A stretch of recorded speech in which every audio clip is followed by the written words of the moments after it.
നമുക്കിന്ന് ദൈവത്തിൻ്റെ നീതിയെക്കുറിച്ച് നമുക്ക് ദൈവത്തിൻ്റെ വചനത്തിലൂടെ നമുക്ക് മനസ്സിലാക്കാം. നമുക്ക് ജെറമയ പ്രവാചകന്റെ പുസ്തകം 23-ാമത്തെ അധ്യായത്തിൽ 6-ാമത്തെ വചനത്തിൽ ദൈവത്തിന് നമുക്കറിയാം, ദൈവത്തിന് പല വിശേഷങ്ങളും, ദൈവത്തിന് പല നാമങ്ങളുണ്ട്. ഒരു നാമം ജെറമയ പ്രവാചകന്റെ പുസ്തകത്തിൽ 23:6 വായിക്കുന്നുണ്ട്. അവിടെ പറയുന്നത് ലോർഡ് ഈസ് ആർ റൈച്ചസ്നെസ്. ഒന്ന് വായിച്ചേ. അവന്റെ നാളുകളിൽ യൂദ രക്ഷിക്കപ്പെടും, ഇസ്രായേൽ സുരക്ഷിതമായിരിക്കും. കർത്താവാണ് ഞങ്ങളുടെ നീതി എന്ന പേരിലായിരിക്കും അവൻ അറിയപ്പെടുന്നത്. കർത്താവ് ഞങ്ങളുടെ നീതിയാണെന്ന്. കാരണം കർത്താവിലല്ലാതെ നമ്മൾക്ക് നീതിയില്ല. കാരണം നമ്മളുടെ നീതിയുടെ അടിസ്ഥാനത്തിൽ നമുക്ക് പിതാവായ ദൈവത്തിൻ്റെ സന്നിധിയിൽ പ്രവേശിക്കുവാൻ അവകാശം ഇല്ല. അതുപോലെ തന്നെ ജെറമിയ 33:16 അവിടെയും ദൈവത്തിൻ്റെ നാമത്തെക്കുറിച്ച് പറയുന്നുണ്ട്. ജെറമിയ 33:16 അപ്പോൾ യൂദ രക്ഷിക്കപ്പെടുകയും ജെറൂസലം ഭദ്രമായിരിക്കുകയും ചെയ്യും. നമ്മുടെ നീതി കർത്താവ് എന്ന് വിളിക്കപ്പെടും. അപ്പോൾ അവിടെയും നമുക്ക് മനസ്സിലാക്കണം, നീതി യേശു ക്രിസ്തുവിൽ മാത്രമേ ഉള്ളൂ, ദൈവത്തിൽ മാത്രമേ. അതാണ് യഹോവയുടെ ഒരു പേര്, സിദ്കെന്യു. യഹോവ സിദ്കെന്യു എന്ന് പറയുന്നത്. The Lord is our righteousness. നമുക്ക് ദൈവത്തിൻ്റെ വചനത്തോട് നോക്കുകയാണെങ്കിൽ നമ്മൾ മനസ്സിലാക്കേണ്ട ഒരു സത്യം ഇതാണ്. ഐസയ പ്രവാചകന്റെ പുസ്തകത്തിൽ 66-ാമത്തെ അധ്യായം 2-ാമത്തെ വചനം നമ്മൾ പറയുന്നുണ്ട് എങ്ങനെയുള്ള ഒരു വ്യക്തിയിലാണ് ദൈവം കടാക്ഷിക്കുന്നത് എന്നുള്ളത്.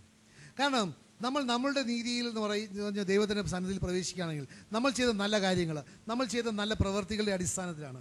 പക്ഷേ അങ്ങനെയുള്ളവന് അഹംഭാവമേ ഉണ്ടാവുകയുള്ളൂ. കാരണം അവൻ്റെ ക്രിയയുടെ അടിസ്ഥാനത്തിലാണ് ദൈവത്തിൻ്റെ സന്നിധിയിൽ പ്രവേശിക്കുവാൻ ഒരു തയ്യാറെടുക്കുന്നത്. പക്ഷെ അതേസമയത്ത് ദൈവത്തിൻ്റെ വചനം പറയുന്നത് എങ്ങനത്തെ വ്യക്തിയാണ് ദൈവം കടാക്ഷിക്കുന്നത്. ഐസയ 66:2 എൻ്റെ വചനം ശ്രവിക്കുമ്പോൾ വിറയ്ക്കുകയും ചെയ്യുന്നവനെയാണ് ഞാൻ കടാക്ഷിക്കുക. അവിടെ ദൈവത്തിൻ്റെ വചനം കേൾക്കുമ്പോൾ വിറയ്ക്കുന്നവനെയാണ് ദൈവം കടാക്ഷിക്കുന്നത്. അങ്ങനെ വിറച്ചിട്ട് ദൈവത്തിൻ്റെ വചനത്തിലേക്ക് പ്രവേശിക്കുമ്പോൾ, ദൈവത്തിൻ്റെ വചനം മനസ്സിലാക്കുമ്പോൾ നമുക്കറിയാം ദൈവം സമീപസ്ഥനാകുകയാണ്. He comes near you. You'll be able to feel the manifest presence of God. You'll be able to come into the presence of God. അതാണ് സങ്കീർത്തനം 34-ാമത്തെ അധ്യായം 18-ാമത്തെ വചനത്തിൽ പറയുന്നത്. ദൈവം നമ്മളോട് അടുക്കെയുണ്ടാവും. The Lord is near. എന്ന് വായിച്ചേ. സങ്കീർത്തനം 34:18 വചനം. ഹൃദയം നുറുങ്ങിയവർക്ക് കർത്താവ് സമീപസ്ഥനാണ്. ഹൃദയം നുറുങ്ങിയവർക്ക് മാത്രമേ കർത്താവ് സമീപസ്ഥനാവുള്ളൂ. കാരണം അങ്ങനെയുള്ള ഒരു വ്യക്തിയാണ് ദൈവം കടാക്ഷിക്കുന്നത്. ദൈവം സമീപസ്ഥനാകുന്നത് ദൈവം കടാക്ഷിക്കുന്ന വ്യക്തികളെയാണ്. അപ്പോൾ നമ്മളുടെ നീതിയുടെ അടിസ്ഥാനത്തിലല്ല, നമുക്ക് നീതിയൊന്നുമില്ല. പക്ഷേ യേശു ക്രിസ്തുവിൻ്റെ നീതിയിലാണ് ഞാൻ ആശ്രയിക്കുന്നത് എന്ന് ഏറ്റു പറയുമ്പോഴാണ് ദൈവം നമ്മളുടെ സമീപസ്ഥനാകുന്നത്. ബാക്കി വായിച്ചേ. മനമുരുകിയവരെ അവിടുന്ന് രക്ഷിക്കുന്നു.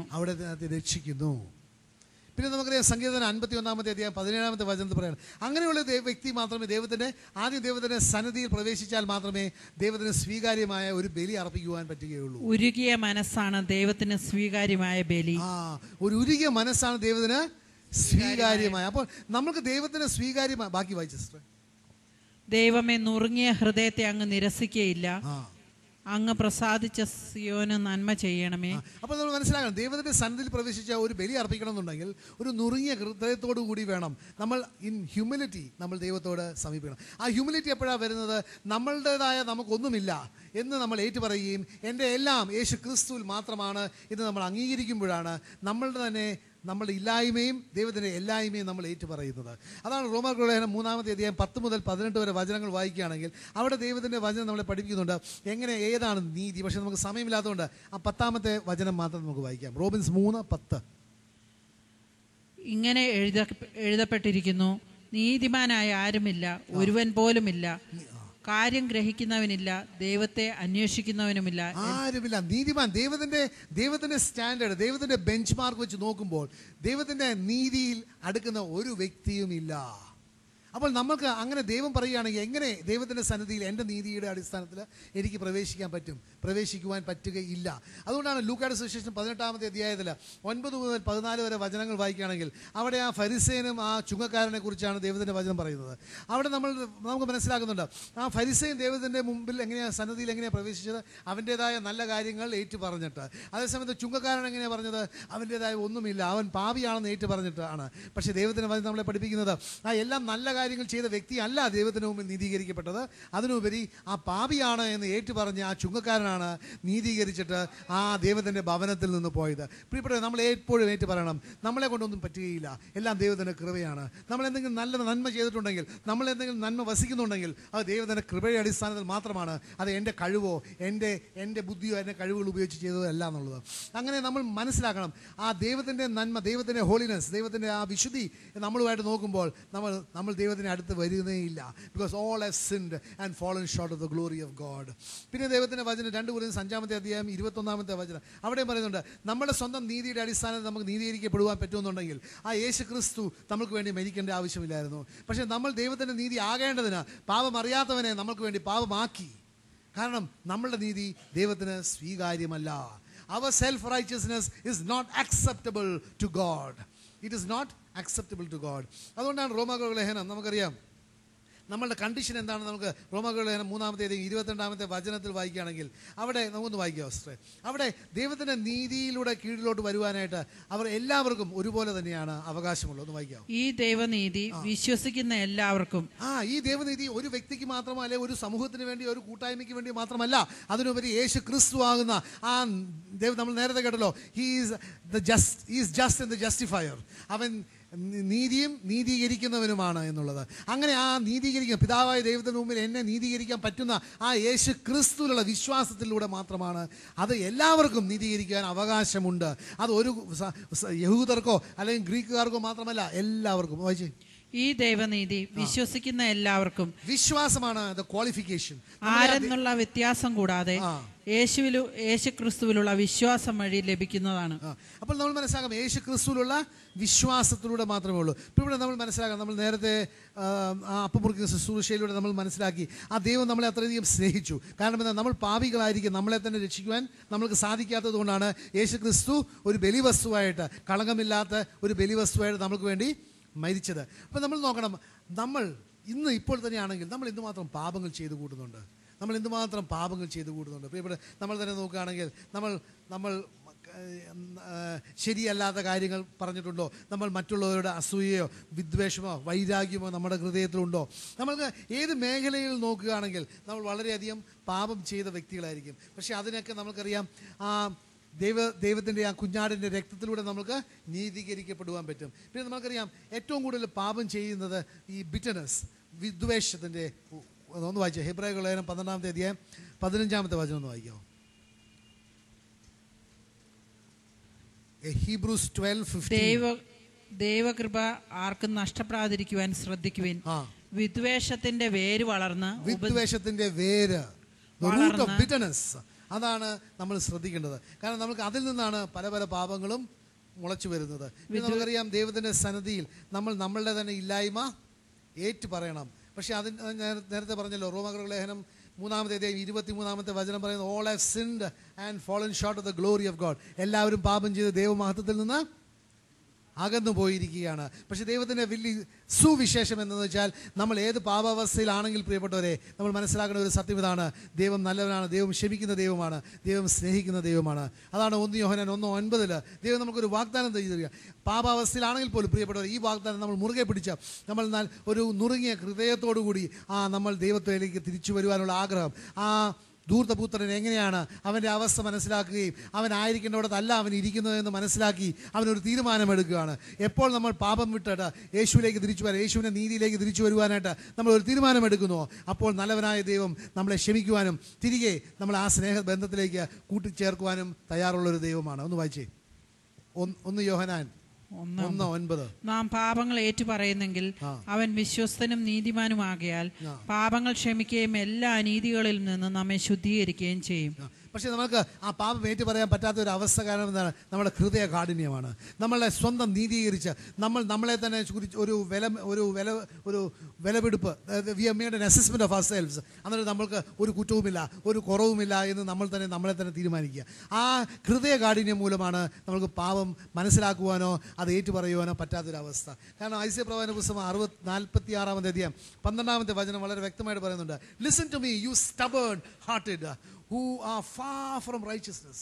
നമ്മളുടെ ഹൃദയ കാഠിന്യം മൂലമാണ് നമ്മൾ ദൈവത്തിൻ്റെ ആ നീതി നമ്മൾ നിഷേധിക്കുന്നത്. വായിച്ചേ, ഐസയ 46:12. വിമോചനം അകലെയാണെന്ന് കരുതുന്ന മർക്കടമുഷ്ടികളെ, എന്റെ വാക്ക് കേൾക്കുവിൻ. ഞാൻ മോചനം ആസന്നമാക്കിയിരിക്കുന്നു, അത് വിദൂരത്തല്ല. ഞാൻ രക്ഷ താമസിപ്പിക്കുകയില്ല. ഞാൻ സിയോന് രക്ഷയും ഇസ്രായേലിന് മഹത്വവും നൽകും. അപ്പോൾ അവിടെ പറയുന്നത് ഇംഗ്ലീഷിൽ കിങ് ജെയിംസ് വേർഷൻ പറയുന്നത്, listen to me you stubborn hearted who are far from righteousness.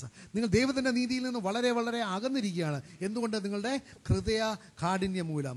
അതുകൊണ്ടാണ് ജെറമ്യ പ്രവാചകന്റെ പുസ്തകം 17-ാമത്തെ അധ്യായം 9-10 വചനങ്ങൾ പറയുന്നത്, ഹൃദയമാണ് ഏറ്റവും കാപട്യമുള്ളത്. The heart is the most deceitful thing.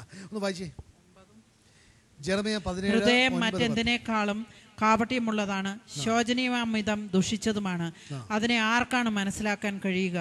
കർത്താവായ ഞാൻ മനസ്സിനെ പരിശോധിക്കുകയും ഹൃദയത്തെ പരീക്ഷിക്കുകയും ചെയ്യുന്നു. ഓരോ മനുഷ്യനും അവന്റെ ജീവിത രീതിക്കും പ്രവൃത്തിക്കും അനുസരിച്ച് ഞാൻ പ്രതിഫലം നൽകും. കാരണം ഹൃദയത്തിൽ നിന്നാണ് നമ്മളുടെ പ്രവൃത്തികൾ ഉത്ഭവിക്കുന്നത്. That is A source. ഹൃദയത്തിലെ ആ ചിന്തകളുടെ അടിസ്ഥാനത്തിലാണ് നമ്മളുടെ പ്രവൃത്തികൾ ഫലിക്കുന്നത്, ഫ്രൂട്ട് ഉണ്ടാകുന്നത്. നമ്മുടെ ഹൃദയത്തിലെ ആലോചനകൾ നമ്മളുടെ അതിൽ നിന്നാണ്. അതുകൊണ്ടാണ് മത്തായിയുടെ സുവിശേഷം 15-ാമത്തെ അധ്യായം 19-ാമത്തെ വചനം പറയുന്നത്, അവിടെ the heart proceeds evil thoughts. എന്ന് വായിച്ചേ, ഹൃദയത്തിൽ നിന്നാണ് എല്ലാ ദുശ്ചിന്തകളും വരുന്നത്. ആ ദുശ്ചിന്തകൾ ഫലം പുറപ്പെടുവിക്കുന്നത് എങ്ങനെയാണ്? വ്യഭിചാരം, കൊലപാതകം, അങ്ങനെ പലതായിട്ടാണ് വരുന്നത്. അപ്പോൾ നമ്മൾ മനസ്സിലാക്കണം, ദൈവം, നമ്മൾ നേരത്തെ വായിച്ചു ജെറമ്യ പ്രവാചകന്റെ പുസ്തകത്തിൽ 17-ാമത്തെ അധ്യായത്തിൽ അവിടെ പറയുന്നത്, ദൈവം പ്രതിഫലം തരുന്നത് നമ്മളുടെ പ്രവൃത്തിയുടെ അടിസ്ഥാനത്തിൽ പ്രതിഫലം തരുന്ന ഒരു ദൈവമാണ്. ഹെബ്രായർക്കുള്ള ലേഖനം 11-ാമത്തെ അധ്യായം 6-ാമത്തെ വചനത്തിലും പറയുന്നുണ്ട്, ദൈവം പ്രതിഫലം തരുന്ന ദൈവമാണ്. അവിടെ പറയുന്നത്, നിങ്ങൾ ആർക്കാണ് പ്രതിഫലം കിട്ടുന്നത്? ദൈവത്തെ who diligently seek him. He is a rewarder of those who diligently seek him. ആ diligently seek him എന്ന് പറയുന്നത് അവൻ്റെ വചനം അനുസരിക്കുന്നവരെ അവൻ പ്രതിഫലം തരുന്നവനാണ്. അതേസമയത്ത് വചനം നിഷേധിച്ചിട്ട് വചനത്തിന് വിപരീതമായിട്ട് പ്രവർത്തിക്കുകയാണെങ്കിൽ തീർച്ചയായിട്ടും പ്രതിഫലം കിട്ടും. അത് ക്രോധത്തിൻ്റെ പ്രതിഫലമായിരിക്കും. അത് നാശത്തിലേക്ക് നയിക്കുന്ന ഒരു പ്രതിഫലമായിരിക്കും. അതുകൊണ്ട് നമ്മൾ പ്രത്യേകിച്ച് ശ്രദ്ധിക്കേണ്ടതാണ്. നമ്മുടെ ഹൃദയം മാലിന്യമില്ലാതെ സൂക്ഷിക്കേണ്ടതാണ്. ആ യേശുക്രിസ്തുവിനെ ദൈവത്തിൻ്റെ ആത്മാവ് വസിക്കുന്ന സ്ഥലമാണെന്ന് എന്ന് മനസ്സിലാക്കി അത് മാലിന്യമില്ലാതെ സൂക്ഷിക്കേണ്ട സ്ഥലമാണ്. പിന്നെ നമുക്ക് മത്തായിയുടെ സുവിശേഷം 15-ാമത്തെ അധ്യായം 7-8 വചനങ്ങൾ വായിക്കുകയാണെങ്കിൽ അവിടെ പറയുന്നുണ്ട് കാപട്യം എവിടം വരെ പോയിട്ടുണ്ടെന്ന്. ഹൃദയം, നമ്മൾ അതരം കൊണ്ട് യേശുക്രിസ്തുവിനെ സ്തുതിക്കുകയും ഏറ്റുപറയുകയും ചെയ്യും, പക്ഷേ ഹൃദയം വളരെ അകന്നാണ്. ഒന്ന് വായിച്ചേ. കാരണം നമ്മൾ പലപ്പോഴും നമ്മളൊരു ഫരിസിയയുടെ സ്പിരിറ്റ് ഉണ്ടാകരുത്. നമ്മൾ പുറമേ വളരെ നല്ലതാണ്. ദൈവത്തിൻ്റെ വചനം പറയുന്നത് അവർ വെള്ളയടിച്ച കുഴിമാടങ്ങൾ പോലെയാണ്, അകത്ത് ആകെ ചീഞ്ഞ് നശിച്ചിരിക്കുന്ന അഴിയുന്ന എല്ലുകളാണ്, അസ്ഥികളാണ്. അപ്പോൾ നമ്മുടെ ഹൃദയം എങ്ങനെയായിരിക്കും? അതനുസരിച്ചായിരിക്കും പ്രിയപ്പെട്ടവരെ നമ്മളുടെ പ്രവൃത്തികൾ. വായിച്ചേ. കപടനാട്യക്കാരെ, ഏശയ്യാ നിങ്ങളെപ്പറ്റി ശരിയായി തന്നെ പ്രവചിച്ചു. ഈ ജനം അധരം കൊണ്ട് എന്നെ ബഹുമാനിക്കുന്നു, എന്നാൽ അവരുടെ ഹൃദയം എന്നിൽ നിന്ന് വളരെ അകലെയാണ്. അവർ മാനുഷിക നിയമങ്ങൾ പ്രമാണങ്ങളായി പഠിപ്പിച്ചുകൊണ്ട് വ്യർത്ഥമായി എന്നെ ആരാധിക്കുന്നു. അപ്പോൾ നമ്മൾ മനസ്സിലാക്കണം, നമ്മുടെ ഹൃദയമാണ് നമ്മൾ ആദ്യം, you must set write your heart. അതുകൊണ്ട് എസെക്കിയേൽ പ്രവാചകന്റെ പുസ്തകത്തിൽ പറയുന്നത്, ഞാൻ നിങ്ങളുടെ ശിലാഹൃദയം മാറ്റിയിട്ട് ഒരു മാംസത്തിലുള്ള ഹൃദയം അവിടെ സ്ഥാപിക്കും, ഞാൻ എൻ്റെ ആത്മാവിനെ അവിടെ നിക്ഷേപിക്കുമെന്നാണ് പറയുന്നത്. അപ്പോൾ നമ്മുടെ ഹൃദയമാണ് പ്രിയപ്പെട്ടത് നമ്മൾ പരിശോധിക്കേണ്ടത്. അവിടെ നമ്മൾ സ്വന്തം നീതിയുടെ അടിസ്ഥാനത്തിൽ ഒരിക്കലും ദൈവത്തിൻ്റെ മുമ്പിൽ നമുക്ക് സന്നദ്ധമാവാൻ പറ്റുകയില്ല. അതുകൊണ്ടാണ് നമ്മൾ ദൈവത്തിൻ്റെ വചനം മനസ്സിലാക്കണം. നമ്മൾ നേരത്തെ പല പ്രാവശ്യം കേട്ടതാണ്, ദൈവത്തിൻ്റെ വചനം മനസ്സിലാക്കിയാൽ മാത്രമേ ഫലം പുറപ്പെടുവിക്കുകയുള്ളൂ. അതുകൊണ്ട് യേശുക്രിസ്തു യോഹന്നാന്റെ സുവിശേഷം 8-ാമത്തെ അധ്യായം 43-ാമത്തെ വചനത്തിൽ അവിടെയും വളരെ വ്യക്തമായിട്ട് പറയണം, വൈ ഡോണ്ട് യു അണ്ടർസ്റ്റാൻഡ്? ആ അണ്ടർസ്റ്റാൻഡ് ചെയ്യാൻ പറ്റാത്തതിന്റെ കാരണവും വചനത്തിൽ പറയുന്നുണ്ട്. വായിച്ചേ, യോഹന്നാൻ പറയുന്നത് എന്തുകൊണ്ട് നിങ്ങൾ ഗ്രഹിക്കുന്നില്ല? എന്തുകൊണ്ട് ഗ്രഹിക്കുന്നില്ല? യേശു പിന്നെ അതിന് ഉത്തരം പറയുകയാണ്, എന്തുകൊണ്ടാണ് ഗ്രഹിക്കാത്തത്? എന്റെ വചനം ശ്രവിക്കാൻ നിങ്ങൾക്ക് കഴിവില്ല. You are not able to listen to my word. You do not understand because you are not able to listen. Listen എന്ന് പറഞ്ഞാൽ obey.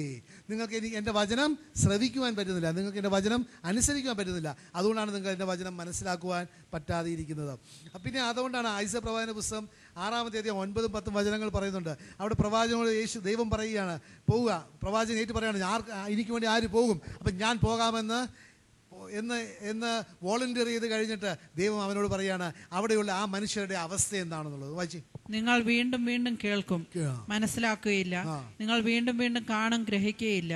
അവർ കണ്ണുകൊണ്ട് കാണുകയും ചെവി കൊണ്ട് കേൾക്കുകയും ഹൃദയം കൊണ്ട് ഗ്രഹിക്കുകയും അങ്ങനെ മാനസാന്തരപ്പെട്ട് സൗഖ്യം പ്രാപിക്കുകയും ചെയ്യാതിരിക്കേണ്ടതിന് അവരുടെ ഹൃദയങ്ങളെ കഠിനമാക്കുകയും ചെവികളെ മന്ദീഭവിപ്പിക്കുകയും കണ്ണുകളെ അന്ധമാക്കുകയും ചെയ്യുക. അപ്പോൾ നമ്മൾ കണ്ണുകൊണ്ട് കാണുകയും ചെവി കൊണ്ട് കേൾക്കുകയും ഹൃദയം കൊണ്ട് അത് സ്വീകരിക്കുകയും ചെയ്തിട്ടുണ്ടെങ്കിൽ നമുക്ക് രക്ഷ കിട്ടും, നമുക്ക് സൗഖ്യം കിട്ടും. ഈ സത്യം മനസ്സിലാക്കണം. പക്ഷേ സാത്താൻ നമ്മളെല്ലാം വന്ന് മൂടിയിടും. കാരണം എന്താണ്? അവന് നമുക്ക് സൗഖ്യം കിട്ടരുതെന്നാണ് അവൻ്റെ ആഗ്രഹം, നമുക്ക് രക്ഷ കിട്ടരുതെന്നാണ് അവൻ്റെ ആഗ്രഹം. അപ്പോൾ നമ്മൾ മനസ്സിലാക്കേണ്ട വലിയ സത്യം ഇതാണ്: ജീവനും സൗഖ്യവും വിടുതലും എല്ലാം ഈ വചനത്തിലാണുള്ളത്. ആ വചനം നമ്മൾ എന്ന് മനസ്സിലാക്കുന്നുവോ, അതെന്ന് അനുസരിക്കുന്നുവോ, നമ്മൾക്ക് ആ സൗഖ്യത്തിലേക്കും രക്ഷയിലേക്കും വിടുതലേക്കും നമുക്ക് പ്രവേശിക്കാനുള്ള അധികാരമുണ്ട്. ഈ സത്യം മനസ്സിലാക്കണം. കാരണം ദൈവത്തിൻ്റെ വാഗ്ദാനങ്ങൾ എല്ലാം വചനത്തിലാണ്. അതാണ് നിയമാവർത്തന പുസ്തകം, ജോഷയുടെ പുസ്തകത്തിൽ എല്ലാം പറയുന്നുണ്ട്. നിങ്ങൾ ഇത് അനുസരിച്ചിട്ടുണ്ടെങ്കിൽ നിങ്ങൾക്ക് അനുഗ്രഹത്തിലേക്ക് പ്രവേശിക്കാൻ പറ്റും. പ്രിയപ്പെട്ട ഒരു അനുസരണയാണ് അനുഗ്രഹത്തിലേക്ക് പ്രവേശിക്കുന്ന താക്കോൽ. It is a key to the blessings of God. അപ്പോൾ അനുസരണ ഇത് നമ്മൾ മനസ്സിലാക്കണം. അല്ലാതെ എൻ്റെ നീതിയുടെ അടിസ്ഥാനത്തിലല്ല, ദൈവത്തിൻ്റെ കൃപയാണ്. ദൈവത്തിൻ്റെ കൃപ, എൻ്റെ നീതി ഒന്നും ദൈവത്തിന് മുമ്പിൽ അത് സ്വീകാര്യമല്ല പ്രിയപ്പെട്ടവരെ. പക്ഷേ നിങ്ങൾ മനസ്സിലാക്കണം, നമ്മൾ ഇപ്പോൾ യേശു ക്രിസ്തുവിനെ വ്യക്തിപരമായി അറിയുകയും സ്വീകരിക്കുകയും ചെയ്ത വ്യക്തികളാണെന്ന് പറയുന്നതെങ്കിലും നമ്മളും നമ്മളെ തന്നെ പരിശോധിക്കണം പ്രിയപ്പെട്ടവരെ. നമ്മൾ ദൈവത്തിൻ്റെ മുമ്പിൽ ആ നീതിയുള്ള ഒരു ജീവിതമാണോ, ഒരു വിശുദ്ധി ഉള്ള ഒരു ജീവിതമാണോ നമ്മൾ നയിക്കുന്നത്? അല്ലെങ്കിൽ തീർച്ചയായിട്ടും നമ്മൾ ഒരു you are playing A dangerous game. നമ്മൾ ഒരു നാശത്തിലേക്ക്, അപകടകരമായ ഒരു കളിയാണ് കളിക്കുന്നത്. അപകടകരമായ കളിയാണ് നമ്മൾ കളിക്കുന്നത്. ഹല്ലേലൂയ. കാരണം ദൈവത്തിൻ്റെ വചനം പറയുന്നുണ്ട്. കാരണം യേശു ക്രിസ്തുവിനെ വ്യക്തിപരമായി അറിയുകയും സ്വീകരിക്കുകയും ചെയ്ത ഒരു ബോൺ അഗെയിൻ എന്ന് പറയാം, ഒരു വീണ്ടും ജനിച്ച വ്യക്തി എന്ന് വയ്ക്കുക. അങ്ങനെയുള്ളൊരു വ്യക്തി ദൈവത്തിൻ്റെ വചനം ലംഘിക്കുമ്പോൾ തീർച്ചയായിട്ടും ശിക്ഷ കൂടുതലാണ്. അതാണ് ലൂക്കയുടെ സുവിശേഷം 12-ാമത്തെ അധ്യായം 47-48 വചനങ്ങൾ. അവിടെ പറയുന്നത് നമ്മളെപ്പോഴും നമ്മളെ തന്നെ പരിശോധിക്കണം. നമ്മൾ ദൈവം ആഗ്രഹിക്കുന്ന തരത്തിലുള്ള ഒരു ജീവിതമാണോ നമ്മൾ നയിക്കുന്നത്?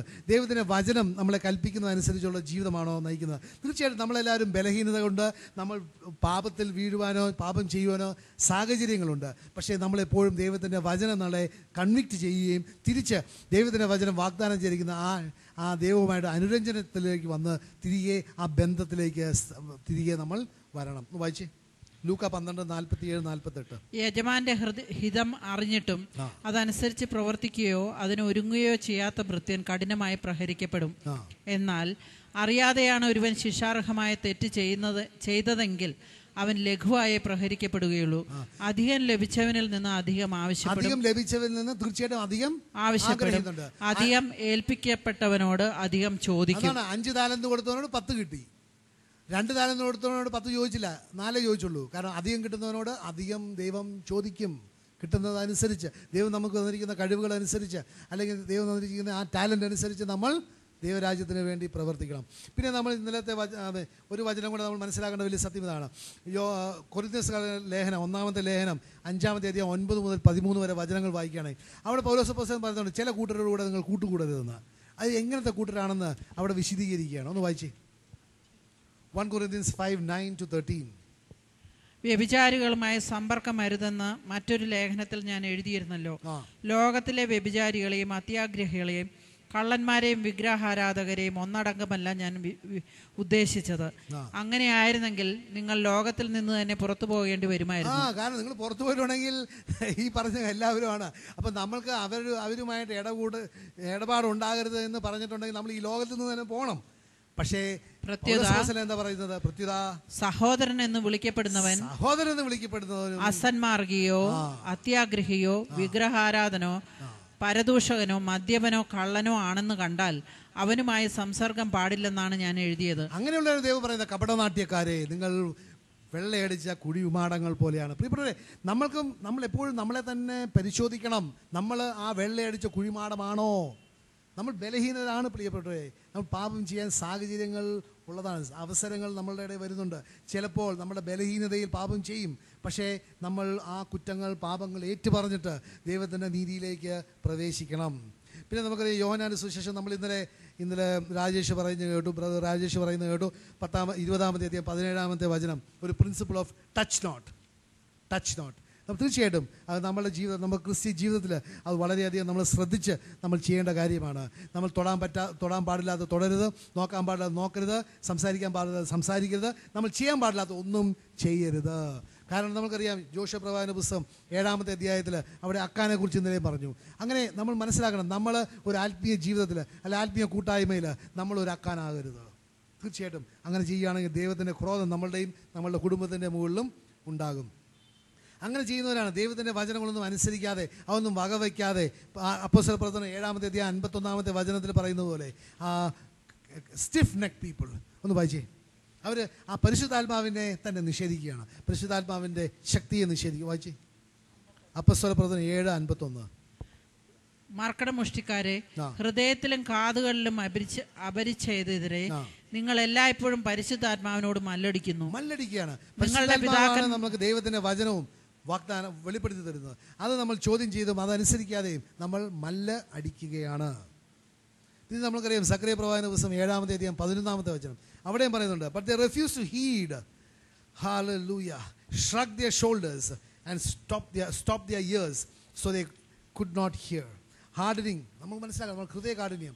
പലവരും ദൈവത്തിന്റെ വചനം കേട്ടിട്ടുണ്ടെങ്കിൽ അത് സ്വീകരിക്കുകയില്ല. ഒന്ന് വായിച്ചേ. എന്നാൽ അവർ കൂട്ടാക്കിയില്ല, കേൾക്കാതിരിക്കാൻ ദുശാഠ്യത്തോടെ ചെവി അടച്ചു കളഞ്ഞു. അങ്ങനെ ദൈവത്തിന്റെ വചനം നിഷേധിക്കുകയാണ്. അങ്ങനെയുള്ള ഒരു തീർച്ചയായിട്ടും ദൈവത്തിന്റെ നീതിയിലേക്ക് പ്രവേശിക്കുവാൻ പറ്റുകയില്ല. കാരണം അവർക്ക് ദൈവത്തിന്റെ നീതി എന്താണെന്ന് പോലും മനസ്സിലാക്കുവാൻ പറ്റുകയില്ല.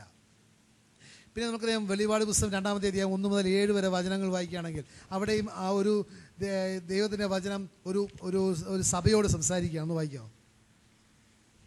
സഭ നല്ലതാണ്. എഫേസ്യസിലുള്ള സഭ നല്ല സഭയാണ്. ആ സഭയെക്കുറിച്ചുള്ള വളരെ വിശേഷങ്ങൾ ആ വചനം പറയുന്നുണ്ട്. ഒന്ന് വായിച്ച്. എഫേസോസിലുള്ള സഭയുടെ ദൂതന് എഴുതുക. വലതു കൈയിൽ 7 നക്ഷത്രങ്ങൾ വഹിച്ചുകൊണ്ട് 7 സ്വർണ്ണദീപ പീഠങ്ങൾക്ക് മധ്യേ നടക്കുന്നവൻ ഇപ്രകാരം പറയുന്നു: നിന്റെ പ്രവൃത്തികളും പ്രയത്നങ്ങളും ക്ഷമാപൂർവമായ ഉറച്ചുനിൽപ്പും ദുഷ്ടന്മാരോടുള്ള സഹിഷ്ണുതയും ഞാൻ മനസ്സിലാക്കുന്നു. അപ്പസ്തോലന്മാരെന്ന് നടിക്കുകയും എന്നാൽ അങ്ങനെ അല്ലാതിരിക്കുകയും ചെയ്യുന്നവരെ പരിശോധിച്ച് അവർ വ്യാജ്യം പറയുന്നവരാണെന്ന് നീ കണ്ടുപിടിച്ചു. അപ്പോൾ അവിടെ വളരെ നല്ലൊരു സഭയാണ്, വളരെ തീക്ഷ്ണതയുള്ള ഒരു സഭയാണ്. പക്ഷേ തീർച്ചയായും ക്ഷമാപൂർവം പിടിച്ചു നിൽക്കാൻ തക്ക കഴിവ് നിനക്കുണ്ട്. എൻ്റെ നാമത്തെ പ്രതി പീഡകൾ സഹിച്ചിട്ടും നീ ക്ഷീണിച്ചില്ല. എങ്കിലും നിനക്കെതിരെ എനിക്കൊന്ന് പറയാനുണ്ട്. എനിക്ക് ഒരു കുറ്റം നിന്റെ എതിരെ ഉണ്ട്. നിനക്ക് ആദ്യമുണ്ടായിരുന്ന സ്നേഹം നീ കൈവെടിഞ്ഞു. അതിനാൽ നീ ഏത് അവസ്ഥയിൽ നിന്നാണ് അധപതിച്ചതെന്ന് ചിന്തിക്കുക. അനുതപിച്ച് ആദ്യത്തെ പ്രവൃത്തികൾ ചെയ്യുക. നമ്മൾ യേശുക്രിസ്തുവിനെ രക്ഷകനാഥനുമായിട്ട് സ്വീകരിച്ച ആ അവസ്ഥയിലുള്ള ആ സ്നേഹബന്ധമാണോ, ആ അനുസരണമാണോ ഇന്ന് നമ്മളുടെ ജീവിതത്തിലുള്ളത്? നമ്മളുടെ ഇടയിൽ നമ്മൾ കുറച്ച് കോംപ്ലേസൻസി സെറ്റും ചെയ്തിട്ടുണ്ടോ? നമ്മൾ കോംപ്ലേസൻസിക്ക് എന്താ പറയുക? നമ്മൾ കോംപ്ലേസൻ്റ് ആയിട്ടുണ്ടോ? നമ്മൾ കുറേ നാൾ കഴിഞ്ഞപ്പോൾ നമ്മൾക്ക് we have taken everything for granted. അങ്ങനെ നമ്മൾ യേശുവിനെ പിൻഗമിക്കുന്നതും യേശുവിൻ്റെ വചനം അനുസരിക്കുന്നതിലും നമ്മളുടെ തീക്ഷ്ണത കുറഞ്ഞു വന്നിട്ടുണ്ടോ? അലസതയോടെ നമ്മൾ ജീവിക്കുകയാണോ എന്ന് നോക്കണം. കാരണം നമ്മുടെ ആദ്യത്തിലുള്ള ആ സ്നേഹം നഷ്ടപ്പെട്ടിട്ടുണ്ടോ? അങ്ങനെ നഷ്ടപ്പെട്ടിട്ടുണ്ടെങ്കിൽ തീർച്ചയായിട്ടും ദൈവം ഒരു ശിക്ഷ തരുന്നുണ്ട്. എന്താണ്? ബാക്കി വായിച്ചേ. അനുതപിച്ച് ആദ്യത്തെ പ്രവൃത്തികൾ ചെയ്യുക, അല്ലെങ്കിൽ ഞാൻ നിന്റെ അടുത്ത് വരികയും നിന്റെ ദീപപീഠം അതിന്റെ സ്ഥലത്ത് നിന്ന് നീക്കിക്കളയുകയും ചെയ്യും. നിനക്ക് തന്നിരിക്കുന്ന അനോയിന്റിംഗും എല്ലാം ഞാൻ എടുത്ത് കളയും, നിനക്ക് തന്നിരിക്കുന്ന അധികാരവും എല്ലാം ഞാൻ എടുത്ത് കളയും. എന്നാൽ നിനക്കൊരു ഗുണമുണ്ട്. നിക്ലാവോസ് പക്ഷക്കാരുടെ ചെയ്തികൾ നീ വെറുക്കുന്നു, അവ ഞാനും വെറുക്കുന്നു. ആത്മാവ് സഭകളോട് അരുളി ചെയ്യുന്നത് ചെവിയുള്ളവൻ കേൾക്കട്ടെ. അപ്പൊ നമ്മൾ മനസ്സിലാക്കേണ്ട ഒരു സത്യം ഇതാണ്. നമ്മൾ ദൈവത്തിന് വേണ്ടി വളരെ തീക്ഷ്ണതയുള്ളതാണെങ്കിൽ പോലും നമ്മൾ മനസ്സിലാക്കേണ്ട ഒരു സത്യം ഇതാണ്. ആദ്യത്തെ ആ സ്നേഹം, ആ തീക്ഷ്ണത നമുക്ക് നഷ്ടപ്പെട്ടിട്ടുണ്ടെങ്കിൽ തീർച്ചയായിട്ടും നമ്മളെ തന്നെ പരിശോധിക്കണം. അത് നഷ്ടപ്പെടുന്നത് എങ്ങനെയാണ്? നമ്മൾ ദൈവത്തിനെ അനുഗമിക്കുന്നതിന് പകരം നമ്മൾ ലോകത്തിലേക്കും തിരിയുകയാണ്, പാപത്തിലേക്കും തിരിയുകയാണ്. അങ്ങനെ നമ്മളുടെ ആ ദൈവത്തോടുള്ള ആ സ്നേഹം, ആ ഒറിജിനൽ ആയിട്ടുള്ള ആ സ്നേഹം നഷ്ടപ്പെട്ടു പോവുകയാണ്. അപ്പോൾ നമ്മൾ തീർച്ചയായിട്ടും നമ്മളെ തന്നെ പരിശോധിച്ചിട്ട് തിരിച്ച് ആ സ്നേഹബന്ധത്തിലേക്ക് നമ്മൾ തിരികെ വരികയും വേണം. അതൊക്കെ ആ ബന്ധത്തിലേക്ക് പോകുന്നത് നമ്മുടെ ഹൃദയ കാഠിന്യമാണ് പ്രിയപ്പെട്ടവരെ. നമ്മൾ സ്വന്തം നീതീകരിക്കുന്നത് കൊണ്ടാണ്. അതാണ് ഹെബ്രായർക്ക് ലേഖനം 3-ാമത്തെ അധ്യായം 7 മുതൽ 10-11 വരെ വചനങ്ങൾ വായിക്കുകയാണെങ്കിൽ അവിടെയും പറയുന്നുണ്ട്, നിങ്ങൾ മരുഭൂമിയിലെ പോലെ നിങ്ങളുടെ ഹൃദയങ്ങൾ കഠിനമാക്കരുത്. അങ്ങനെ കഠിനമാക്കിയിട്ടുണ്ടെങ്കിൽ നിങ്ങൾക്ക് വാഗ്ദാനം ചെയ്തിരിക്കുന്ന വിശ്രമം നിങ്ങൾക്ക് നഷ്ടപ്പെടും. അത് നിങ്ങൾ ചെയ്യരുത് എന്നാണ് ദൈവത്തിൻ്റെ വചനം പറയുന്നത്. പിന്നെ ഐസ പ്രവാചന പുസ്തകം 64-ാമത്തെ അധ്യായം 6-ാമത്തെ വചനം വായിക്കുകയാണെങ്കിൽ അവിടെ നമ്മളുടെ നീതിയെക്കുറിച്ച് പറയുന്നുണ്ട്. പലപ്പോഴും നമുക്കറിയാം, ഇന്നത്തെ ലോകത്തിൽ ക്രിസ്ത്യാനികളുടെ ഇടയിൽ അല്ലെങ്കിൽ വിശ്വാസികൾ എന്ന് പറയുന്ന ഇടയിൽ ഒരു രക്ഷയെ കുറിച്ച് ചോദിക്കുകയാണെങ്കിൽ പലപ്പോഴും അവർ പറയും, നമ്മൾ നല്ലൊരു ജീവിതം നയിക്കുകയാണ്, നിയമങ്ങളൊക്കെ അനുസരിക്കുകയാണ്, വേറെ ഒരുവരെയും ഉപദ്രവിക്കാതിരിക്കുകയാണ്. അങ്ങനെയൊക്കെ ജീവിച്ചിട്ടുണ്ടെങ്കിൽ തീർച്ചയായിട്ടും രക്ഷ പ്രാപിക്കും. അങ്ങനെ എനിക്ക് രക്ഷ പ്രാപിച്ചിട്ടില്ലെങ്കിൽ തീർച്ചയായിട്ടും ദൈവം നീതിമാനല്ല എന്ന്. തീർച്ചയായിട്ടും പ്രിയപ്പെട്ടവരെ, ഇത് തെറ്റായ അറിവിൻ്റെ അടിസ്ഥാനത്തിലാണ്, ഇത് തെറ്റായ പ്രബോധനത്തിൻ്റെ അടിസ്ഥാനത്തിലാണ്, ഇത് സാത്താൻ്റെ വലിയൊരു കബളിപ്പാണ്. കാരണം ദൈവത്തിൻ്റെ വചനം വളരെ വ്യക്തമായിട്ട് പറയുന്നുണ്ട്, നമ്മൾ രക്ഷപ്പെടുന്നത് നമ്മുടെ പ്രവൃത്തിയുടെ അടിസ്ഥാനത്തിലല്ല, അതിനുപരി ദൈവത്തിൻ്റെ കൃപയുടെ അടിസ്ഥാനത്തിലാണ്. അപ്പോൾ ഞാൻ എൻ്റെ ദൈവത്തിന് മുമ്പിൽ എൻ്റെ പ്രവൃത്തി, എൻ്റെ കഴിവുകൾ, ഞാൻ ചെയ്ത കാര്യങ്ങളും എല്ലാം ദൈവത്തിന് മുമ്പിൽ കൊണ്ടുപോവുകയാണെങ്കിൽ അത് ദൈവം അസസ് ചെയ്യുന്നത്, അത് ദൈവം കണക്കാക്കുന്നത് എന്താണെന്ന് ഐസപ്രവാചന പുസ്തകം 64-ാമത്തെ അധ്യായം 6-ാമത്തെ വചനം വളരെ വ്യക്തമായിട്ട് പറയുന്നുണ്ട്. വായിക്കാമോ? ഐസയ 64:6. ഞങ്ങൾക്ക് രക്ഷ കിട്ടുമോ? ഞങ്ങൾ അശുദ്ധനെ പോലെയും ഞങ്ങളുടെ സൽപ്രവർത്തികൾ മലിന വസ്ത്രം പോലെയുമാണ്. ഇല പോലെ ഞങ്ങൾ കൊഴിയുന്നു, കാറ്റെന്ന പോലെ ഞങ്ങളുടെ അകൃത്യങ്ങൾ ഞങ്ങളെ പറപ്പിച്ചു കളയുന്നു. അപ്പോൾ അവിടെ പറയുന്നത്, but we are like an unclean thing and all our righteousness are like filthy rags. നമ്മുടെ കൈക്കുള്ള തുണിയില്ലേ അടുക്കളയിലെ, അതുപോലെയാണ് ഫിൽത്തി റാഗ്സ്, അല്ലെങ്കിൽ നിലം തുടങ്ങുന്ന തുണിയില്ലേ, അതാരും നമ്മൾ പോക്കറ്റിലിടുകയില്ല. ഹലോ, ആരും നമ്മൾ സ്വന്തം പെട്ടിയിൽ വെക്കുകയില്ല, അലമാരി വെക്കുകയില്ല, അല്ലേ? അങ്ങനെ it is like filthy rags എന്ന് പറഞ്ഞാൽ അത് ചീത്തയായിട്ട്, അത് ചെളി പിടിച്ച റാഗാണ്, അത് കഴുകി വൃത്തിയുള്ളത് പോലുമല്ല, ചെളി പിടിച്ചതാണ്. അങ്ങനെ we all fade as a leaf and our iniquities like the wind have taken us away. അങ്ങനെ ദൈവത്തിൻ്റെ സന്നിധിയിൽ നമുക്ക് ഒരു വിലയും കൽപ്പിക്കുന്നില്ല. കാരണം നമ്മളുടെ നീതിയുടെ അടിസ്ഥാനത്തിൽ ദൈവസന്നിധിയിൽ പ്രവേശിക്കുവാൻ നമുക്ക് പറ്റുകയില്ല.